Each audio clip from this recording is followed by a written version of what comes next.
Hello and welcome back to the Canadian Money Roadmap Podcast. I'm your host, Evan Neufeld.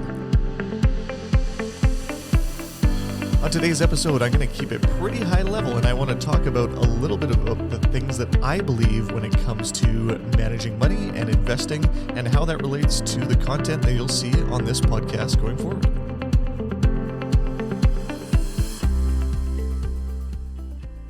First things first, right off the bat, I want to say thank you to all of you who have found the podcast for the very first time, in particular as a result of my episode last week with Mark McGrath. If you're one of the hundreds of people that subscribed to the podcast just in the last week or so, welcome here. As a result of that, I wanted to kind of deviate from what my planned schedule was for podcasts and just do a short little version to talk to people about what my podcast is and what my philosophies are, so that you know if you want to stick around or not. There's lots of other podcasts out there, and I hope mine is slightly different than the typical offering that's available, because I am a CFP professional, so that's a certified financial planner, and I actually work with clients doing financial planning, and I do investment management as well. So instead of having the perspective of one person who might have bought some index funds and retired early or whatever the case is, I have the opportunity to actually learn in real time with hundreds of real people and different situations how financial planning and investment management actually works with real people.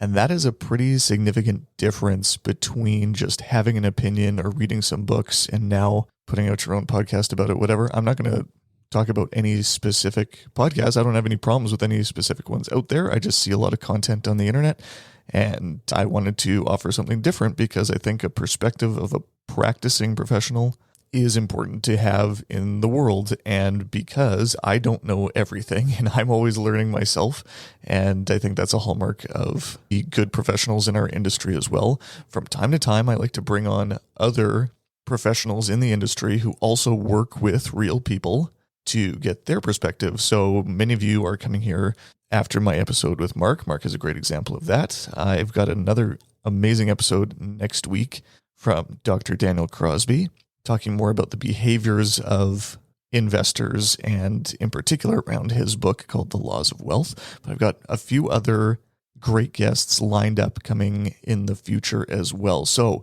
when you listen to the Canadian Money Roadmap, you're going to get the perspective of myself, someone who both has credentials to have a good understanding of the Canadian financial system and the licensing to actually work with people to implement those things for them, and along with my guests who have a similar level of expertise. They're not always financial planners necessarily. Sometimes I bring lawyers or accountants on, but they're also professionals in their field who work with real people. So in addition to who I am and what I wanted to create in this podcast, I thought I'd just talk about a few things that are part of my money philosophy.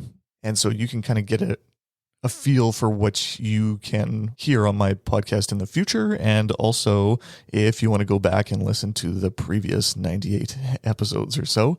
So this one this isn't an exhaustive list by any means, but just off the top of my head, there's a few things that often come up as questions or as things that I end up needing to discuss with people. And so I thought I'd just make a quick list of some things that I believe. And if you're on board and that sounds interesting to you, if you're not already subscribed, hit subscribe or follow or whatever the language is on the podcast app of your choice. And I'd love to see you again on future episodes. First thing that I believe is part of my money philosophy is that simple is better than complicated. There are many people in our industry or even just in the general public that are constantly searching for complexity as a means to perhaps fill any potential gaps that there are in their financial life, or they like a shiny object, whether they are seeing that in themselves or not. But, you hear about this new stock or this new type of investing or private equity or all these different things. And loading up on all this stuff makes things really, really complicated. And I don't believe that complicated is a better path to positive outcomes than a simple approach. So that comes down to simplicity in your budgeting, in your cash flow management, in your investment decisions, everything. I'm a huge believer in simple is better than complicated. Why? Because what I've found with real people is that when it is simple, it's far easier to actually understand what's going on. And when you understand what's going on, you're far more likely to actually stick with a plan because you understand it and you understand why it's part of your portfolio or why you're making that transaction or why you set up that RSP in the first place. If it's simple, you're more likely to understand it and you're more likely to stick with it. And in my experience, the people that have the best financial outcomes over time are the people that stick with their strategy the longest. Another reason why simple is better than complicated, it's often cheaper. There's a lot of complexity out there, and a lot of those products and investment vehicles are designed to separate you from your money in the form of high fees. And I'm not even talking about like run-of-the-mill, like actively managed mutual funds. There are way more expensive ways to invest that I see out there, and I'm not even going to talk about those. But a simple portfolio is a great way to make sure that you get your fair share of returns and you don't needlessly pay for services or products that aren't actually doing a whole lot for you. Another reason why I like simple things better than complicated things is that if you have, say, fewer funds or ETFs in your portfolio, there's less of a chance of you wanting to chase the returns of other parts of your portfolio. So I really like using all-in-one solutions or single fund solutions. In many cases, with lots of my clients, I implement that strategy as well, which some people might say, what, you're an advisor, you should be adding all this complexity. It's like, no, I think my one of my huge values is helping people fight the urge to add complexity and making things simple. But when you have 10 to 15 different funds or stocks or whatever, the brain wants to chase returns.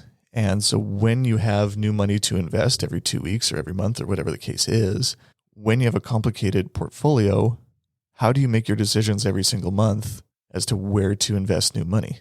What most people end up doing is they say, oh, well, this fund is good because it was up yesterday. No, not necessarily. Or this fund is bad because it was down last year. It might be, but maybe not, right? And so if you can have your diversification bundled together so you don't see the specific parts of the market that might be up today or down last year or whatever the case is, you're less likely to chase the returns of certain parts of the market. I'm probably going to allude to this factor a number of times here as part of my investment philosophy in general. Okay, so anyways, simple is better than complicated. If you can have fewer funds doing the exact same thing, you'd be better off doing that. Number 2, this is something that I really picked up from The Laws of Wealth by Dr. Daniel Crosby. Again, a plug for next week. I will have an opportunity for you to enter a draw for a copy of The Laws of Wealth. And one of the things that he hits on in that book is that systems are better at picking stocks than you are. And I see that over and over and over again. And the people that often blow themselves up are the people that thought that they are the smartest person in the room, and they see something that the millions of other market participants don't see in this stock. It's amazing to me how people still think that they're smarter than the market, or the armies of analysts and professional investors that are out there who already have a hard time beating the market. So systems are better at picking stocks than you are. Some systems that I think are good ways to invest include indexing. That's a pretty common approach that many of you already know, and that's essentially buying every company, assuming that you know that you're getting the good ones along with the bad ones, and you just get the average performance of the market along with it. Over a long enough period of time, that has proven to be a very reliable way of growing wealth over time. It's also cheap. It's also simple. It kind of aligns with my general philosophy. If you are working with an advisor that understands the following, factor-based strategies can be a really nice way to augment a basic indexing strategy. This gets into the concept of evidence-based investing, which inevitably becomes a little bit more complex, but they still can revolve around systems. And I really like systems when it comes to investing. And so for most DIY investors, factor-based strategies might be a little bit more complex than what you really want to get into, but indexing is a great system that you can largely implement on your own. Number 3 of things that I generally believe is part of my money philosophy, I believe in always-on diversification, which means that diversification involves owning things that suck today and things that are great today. Diversification doesn't mean jumping from the thing that was good yesterday to the thing we think might be good tomorrow and back and forth and back and forth. I think owning stocks from around the world is a really great way to make sure that you get tomorrow's returns as opposed to trying to buy yesterday's returns, which is impossible. So jumping around from one country to the next, or, oh, well, the US was a really good place to invest for the last 10 years. I bet you it's going to be the best place to invest for the next 10. Maybe, not necessarily. Again, always on diversification so you don't miss out, but you also are in the places that you need to be tomorrow. So you don't need to guess to get it right. Diversification has often been said it's the only free lunch in investing because you are going to be inevitably where the puck is going to be. I'm not a hockey player, but that's, skate to where the puck is going to be instead of whatever that phrase ends up being. But yeah, always on diversification is a big part of what I believe instead of trying to chase sectors or countries or anything else. Number 4, I think this is still in the trailer of the Canadian Money Roadmap podcast. So if any of you listened to the trailer before coming here, this is part of what I believe, that you control the biggest factors when it comes to your success. And so financial planning is a big part of that. Maybe I'll bundle this one in with the next one, where I think that financial planning is more important than portfolio optimizing.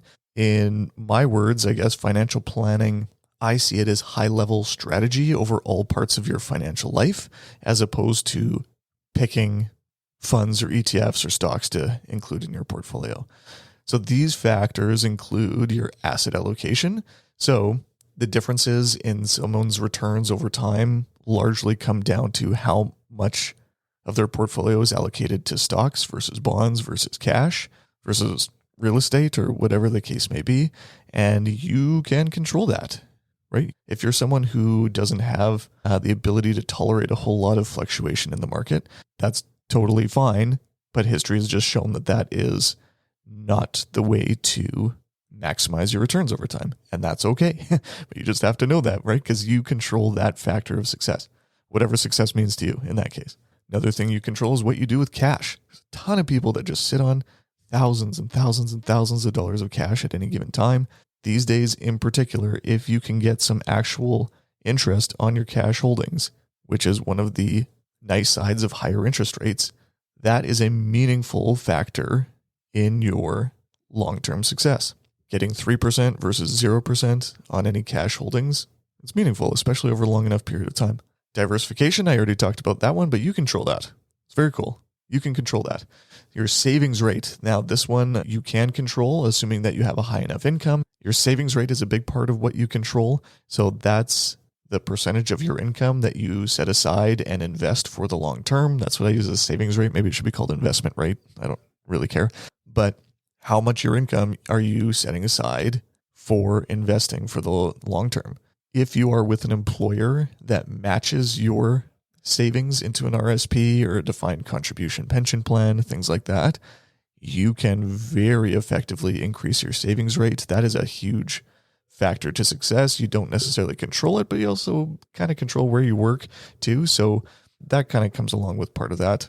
Savings rate is a huge factor that separates people that have financial success versus those who don't. Cost. This is a big factor that you can largely control. So if you work with an advisor, there are advisors out there that can use low-cost investment products. There are those out there that cannot, and that's fine. I'm not going to poo-poo anybody here. That's not the point of my show to throw shade at anybody, but that's just a fact of the matter. And so you can also shop around, and having a low-cost portfolio is not reserved for DIY investors. So if you're not someone that feels comfortable managing your own money, there are those of us out there that do manage money in a way that is low cost and evidence-based. Next thing that you can control is you can avoid bad behavior. Things like selling after the market has gone down. Like if you have a diversified portfolio and you're selling at bad times, de-risking after risk has happened and re-risking after returns have been seen. It's like a classic thing, right? There's this someone in our industry is named Carl Richards, and Carl, I think he was known as the the Sharpie guy or something like that. I don't know if he goes by that title anymore, but he was famous for drawing these very simple pictures to understand investing concepts. And there's a squiggly line of the market, right? The ups and downs, the ups and downs. And at the top of one of the peaks, it says greed buy. And then at the bottom of the inevitable trough that follows it, it says fear sell. And then the title of the image is repeat until broke. And this is, it's kind of a funny little image, but you would be surprised at how often this happens or how often people want to do this. Wanting to do it is one thing, actually acting on it is another. Selling at bad times, waiting for the dust to settle, quote unquote, before investing. There's always dust, right? There's always a reason to not invest. And so the people that have the most success over time are the people that avoid these kind of bad behaviors, and they just keep doing consistently over and over and over again. Anyways, as I'm going here, there's tons of other things that I believe about investing and financial planning and things like that. But I just wanted to give you a few things of what I'm thinking about based on what I've heard from other people and seen online recently. These are some general themes that I see and things that I believe. And if you are on board with that, I would love to have you along for future episodes. If you're someone that's brand new to investing and financial planning and money management, and I know there are a lot of you out there like that, please start by going through my past episodes. I try to name them as obviously as possible so that you kind of know what you're getting from every episode. But if you don't want to kind of comb through 3 years worth of podcasts, I am going to be putting together what I call a foundations course. There's no secrets in here. There's no fund recommendations or ETFs or stock picks, but it is a great tool for understanding the foundational elements of Canadian finance so that hopefully you can make better decisions and at least feel more confident about the decisions you make when it comes to your money. Having it as a course, a video course, allows me to add a few more visuals. It's easier to access. It's a little bit simpler to digest in smaller chunks. So if you want to get on the wait list for that, there is a link in the show notes of the podcast. I hope to get that out sometime in early to mid-October. But as I've mentioned before, I don't believe in gatekeeping any valuable information as it relates to financial planning. So you can feel free to go back and listen to any previous episodes if you would like any info on something specific there. So again, thanks so much for listening to this episode. Hopefully you've heard enough to know whether it's a fit for your style or not, or you want to hear more at the very least. Next week is my 100th episode with Dr. Daniel Crosby. Please subscribe or follow or whatever to make sure that you see this next week. It's going to be a great episode, and you'll have an opportunity to get one of the best personal finance books that I've read. That's called The Laws of Wealth. And yeah, we'll have more information on that next week. Thanks again for listening, and for all of you new subscribers here, welcome here, and we'll see you on another episode. Thanks for listening to this episode of the Canadian Money Roadmap Podcast. Any rates of return or investments discussed are historical or hypothetical and are intended to be used for educational purposes only. You should always consult with your financial, legal, and tax advisors before making changes to your financial plan. Evan Neufeld is a certified financial planner and registered investment fund advisor. Mutual funds and ETFs are provided by Sterling Mutuals, Inc.